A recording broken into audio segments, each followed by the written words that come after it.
So, you all like vampire stories, eh? Well, this one will curdle your blood.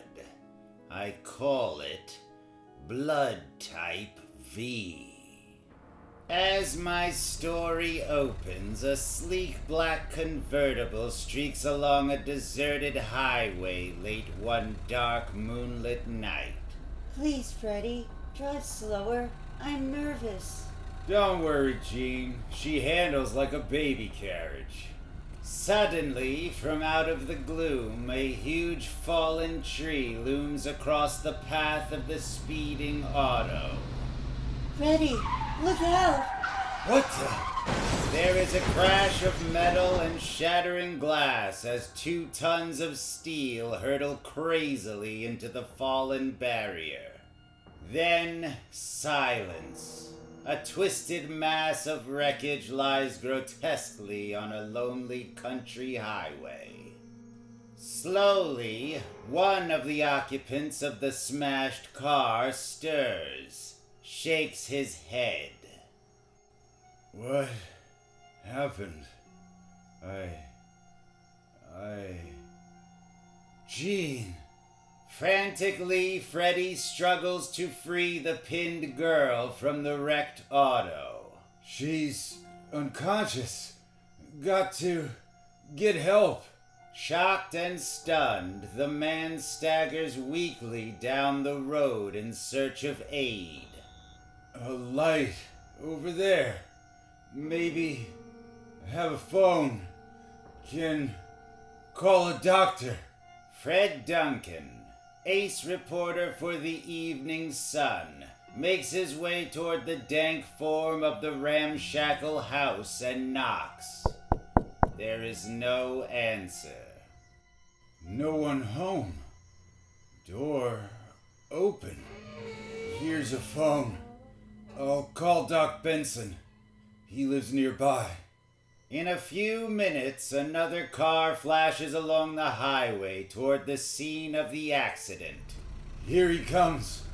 Doc! Doc! It's me, Freddy! The car screeches to a stop before the wildly waving figure of Fred Duncan. What happened, Freddy? Accident. Down the road. Jean's unconscious. Hurry! Fred Duncan gets into the doctor's car and they rush to the scene of the wreck. There she is. Did you call an ambulance? Why, no, Incredible! This girl's almost dead. From loss of blood. What? But... Yes, it's very strange. She only has a few minor cuts about the head and shoulders, and yet she has lost an almost fatal amount of blood. She will need a transfusion immediately. Will I do? A hasty blood type test proves... No, Freddy. You're not her blood type. Neither am I. What can we do? Is there time to get her to town? No, I don't know what to do. Perhaps I can be of service. What? Who are you? I was just passing by. Perhaps my blood will do. A quick test reveals you have the same blood type. Roll up your sleeve. Of course. The minutes tick by as the life-giving liquid flows slowly into the dying girl's veins. Soon, it is done. You have saved her life, sir. How can I ever repay you, Mr. My name does not matter. I only care to know this girl's identity for sentimental reasons. She's Jean Jackson, lives in town, works on the paper with me, the Evening Sun. The tall stranger smiles and bows, then turns and disappears into the night. Odd that he should have come upon us when he did. Thank heavens, or else Jean would have been a goner. Doc Benson and Fred Duncan take Jean back into town and have her admitted to the hospital. But the next morning... Freddy, I came over as soon as I could. Jean's disappeared. From the hospital? Where did she go? I don't know. Come on, Doc. We've got to go look for her. She's in no condition to be roaming around. There is no sign of Jean at her apartment, and none of her friends or relatives have seen her. She has gone, vanished into thin air. Amnesia, perhaps? I wonder. That night, as a ragged hobo tramps a lonely highway outside of town... Strange. I seem to hear a flapping noise, like a bat's wings. No! No! Ah!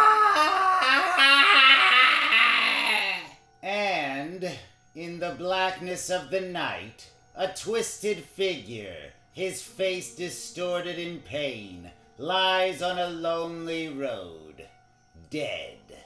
The blood drained from his contorted body. The next day, the town is shocked by the discovery of the body. It's the work of a vampire. Nonsense. There is no such thing. Don't be too sure, Caleb. Remember old Rufus? How he died? In the days that followed, Fred Duncan searched everywhere for Jean, to no avail. Meanwhile... 4 deaths in 4 nights. A person ain't safe at night anymore.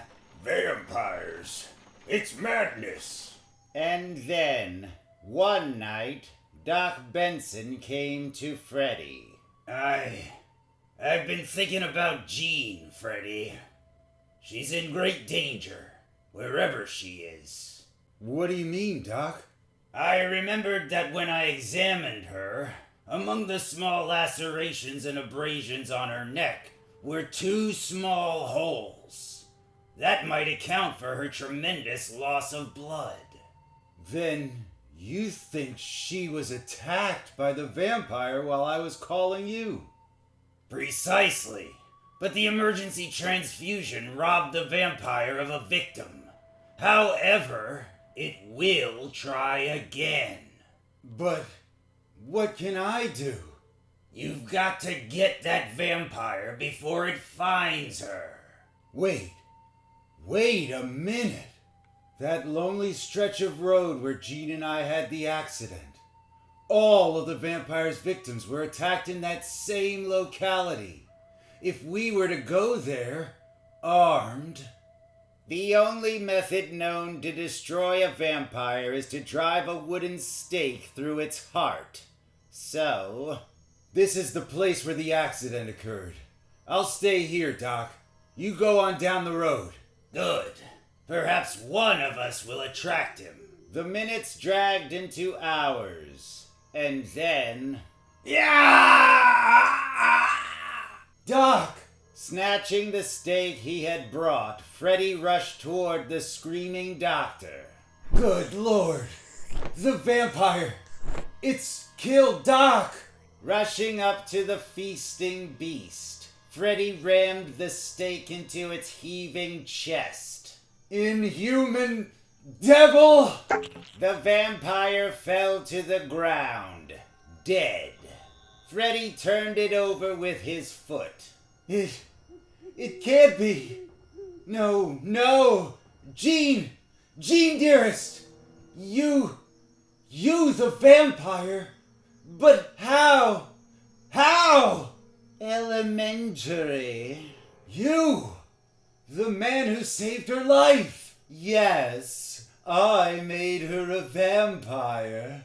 At first she was to be my victim, but then her beauty. I fell in love with her. I wanted her. That's why I volunteered the transfusion.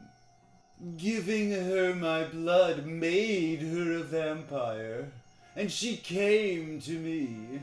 But now you have killed her, and so I must kill you. No. No!